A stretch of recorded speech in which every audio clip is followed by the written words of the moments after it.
Halo Infinite has been a joy to play ever since it launched into beta a week or two ago. There's so many good things about this gem that 343 has added in the past year since it was delayed.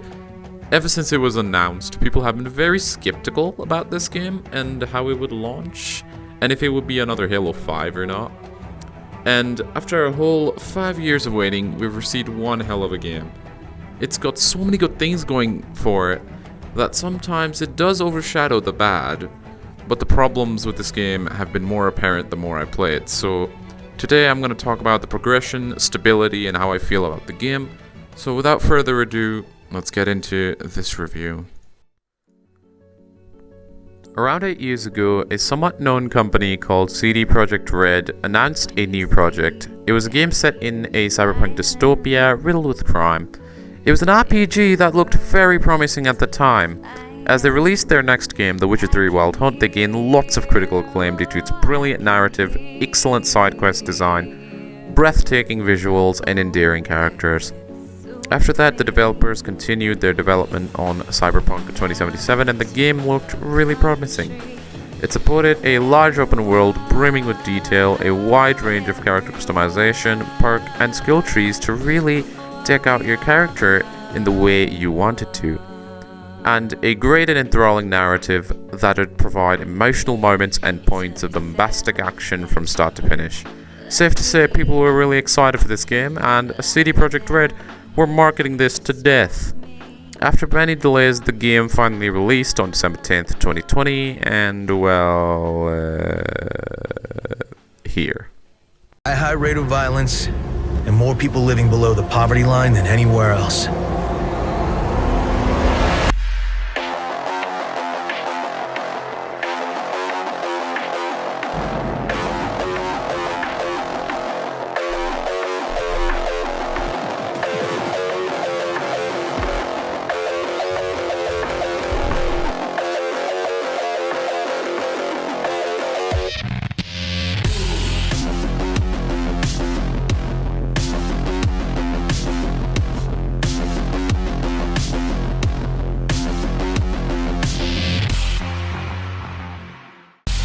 Getting caught. Cyberpunk 2077. Pre-order now.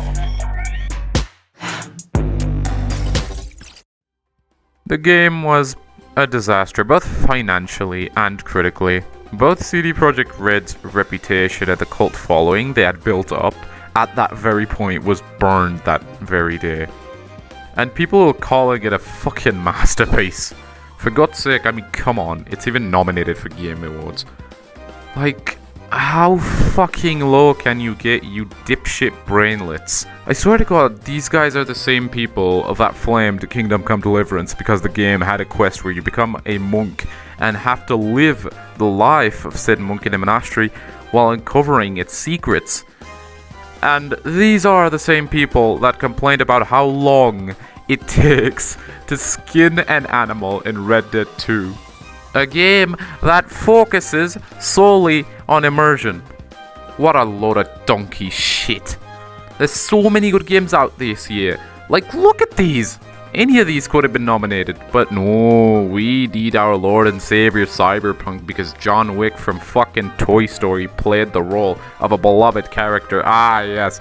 Let's forget the shitty perk system, the misleading marketing, the sad attempt at apology from CDPR, the fucking game not functioning on PS4 and Xbox One. Nah, let's forget all that and praise it till it fucking erases itself from our memory. Yes, praise the game that had fetch quests in its second half to pad out the length. Yes, praise the game where the weapons feel like I'm shooting a fucking little feather from some dead bird that's decayed for years and fucking years. How low can you get? Anyway, the point I'm trying to make here is that we need this context to move further on with the changes 343 made and to understand how great of a change it is. So, months later, we finally could get our first flight test, and people loved it. They were enjoying it. The game felt just right to them, and even 343 were building up the hype massively. And then one day, a new map called Streets was revealed with a gameplay demonstration from IGN, ladies and gentlemen, and oh boy. Ooh, that's spicy. We need to talk about that. Incoming. Hey, so do they delete losing AIs? Oh, just asking for a friend. Enemy has the ball.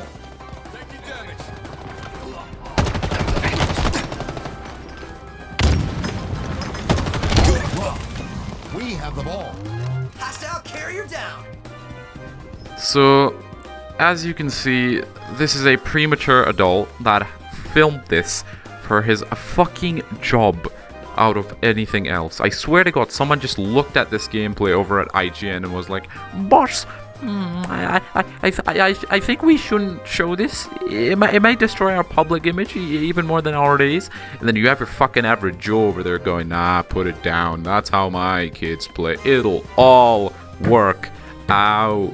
Oh boy, and then they uploaded this fucking catastrophe. I mean, holy shit. Imagine some, like, dude from the marketing team of 343 looking at that gameplay. My god. Ooh, that reaction would be gold. It really would be. They would have probably gone berserk by now, to be honest. But yeah, that was something.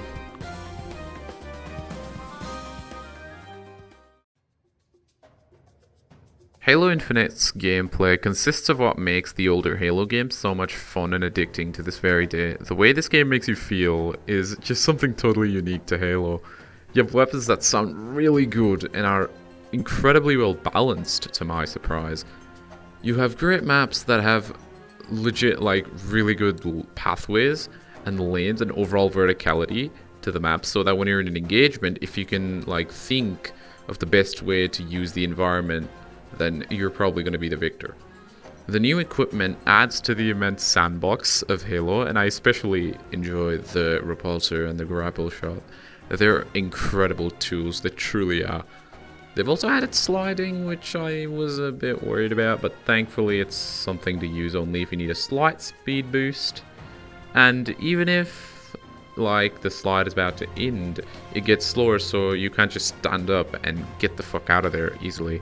It's a clutch tool that's useful for quick speed boosts, but is really risky, and I adore that. There's none of that weird fucking Spartan ability, Titanfall, Overwatch bullshit anymore, thank God. But just as much more Halo 3 than anything, to be honest.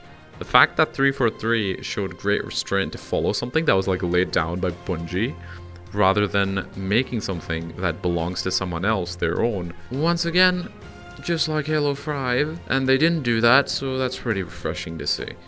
It's almost perfect, this game, but now there are problems with this. That needs to be said. It may be remarkable and astonishing, yet some of the problems are major and can lead to really bad outcomes in the future, so we need to talk about this.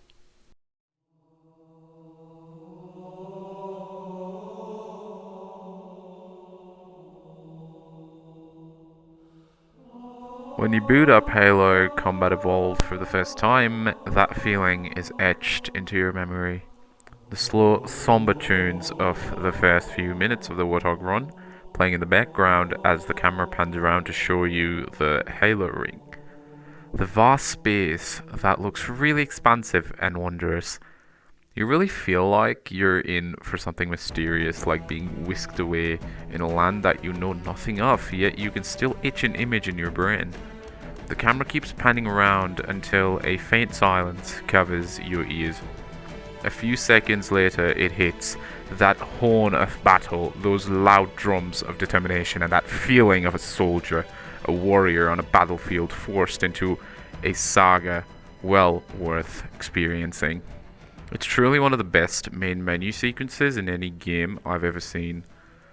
Now, you might be thinking about why I'm going on about main menus on the problem section, but bear with me here. This won't take too long. Now, let's get back at Halo Infinite's main menu, right? It's a lot more calmer, more focused to tell one thing. You hear the music as you see the faraway mountains and birds flying over in a calm and relaxing way. This just tells everything about both these games. Halo Combat Evolved's intro is more mystery and action focused, and Halo Infinite's intro is more subtle, more soft, because you've already experienced this world before. You're just seeing a new slice of this world, so it's showing a lot more restraint, is what I'm trying to say. Now, the problems with Infinite is its lack of progression after the calm mists of a match, right? Because after you're done with a match, it's just gonna be a little calm music in the background, maybe loud sometimes, but it's just gonna be calm all the way throughout. When you're done with the match, it's gonna show you your medals, it's gonna show you what you did, and then you're here, you're gonna customize your Spartan, do this, that, right? But the lackluster customization options, the battle pass progression, all of these are on the more relaxed side of the spectrum. While its main menu dictates a perfection of this relaxed moment, it fails in its immediate execution. Now, there's much more wrong with this game than just microtransactions costing $20 fucking for pink and white. The custom games, while having somewhat good options, just doesn't function properly sometimes. It legit just crashes over and over again. It's been working nowadays, but it's not perfect. It's still wonky. And it's really problematic because that's what the game's life cycle is going to depend on or rely on when people get bored of the same old 5 modes they keep playing over and over again. It's just Slayer, Strongholds, Capture the Flag, Oddball, and Fiesta. And if you want to count it in here, a big team battle as well, but the game needs a way to play only the game mode you want to play. And it just needs more game modes. Whereas, you know, in other Halo games, you had Infection, VIP, fucking King of the Hill, all of these great game modes that both Reach and Halo 3 had on launch. And it's baffling to me that it's just not here in this game. I mean, what was that year for, right? And don't tell me game modes take a lot of time to make. I'm not gonna wait 6 fucking months so I can play a game mode where the whole thing is just Slayer but with just snipers with people. That's just fucking absurd. That's ludicrous. It's still better than Halo 5's launch and how it didn't even have big team fucking battle out of all things. Like, come on. But it's sad because the more you play, the more problems you start seeing, because the game's core, the gameplay is so great, but the outer coating is just utterly broken. The theater mode seems like it has a mind of its own. When it wants to work, it works. When it doesn't, it legit can't even play some matches. These issues are problematic right now, and the fact that they're putting new game modes as events is not extinguishing the fire, but just putting more fuel to it. Now, I didn't want to talk about the customization, because you've already heard a million other people talk about this, but here are my quick thoughts. I think there should be another progression system other than the battle pass, and you shouldn't be forced to play something you don't want to. End of story. I don't want to get any further into this mess. And one more big fucking issue is the optimization. Now, while it's better than the flight tests for low-end rigs, or even high-end rigs and that, but it's still, the problems are still here. For pretty much a lot of the low-end rigs, the game can't even launch and sometimes doesn't even want to run properly.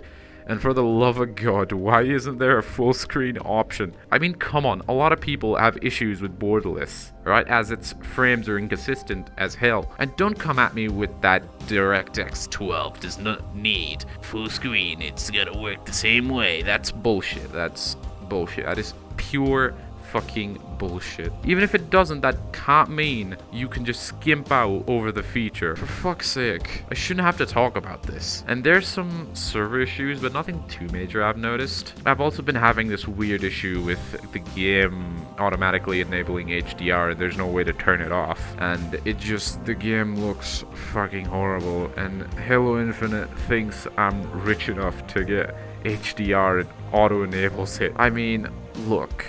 Okay, we need to fix these things. These are fucking tearing apart this game's experience. But overall, this didn't hamper my experience a lot, but it did hurt it by a good bit. So I'd look out for these if I were you. So before I get to the conclusion of this, I just want to say that whoever worked on this soundtrack, Alex Bohr or whatever you may be, thank you so much for bringing back the classic Halo songs we used to love and adding much more to the catalog that add to that feeling that Marty O'Donnell had laid out for Halo. It's such a joy to see, since I personally didn't like the aesthetic of both Halo 5's and 4's soundtracks.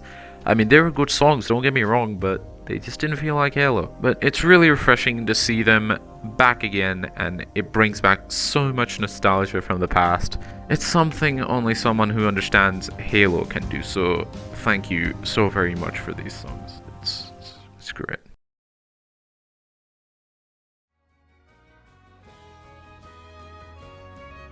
The changes that 343 has made in this past year after the delay has been nothing but great. The multiplayer plays so smoothly, is so well detailed, has excellent maps, and is just designed greatly.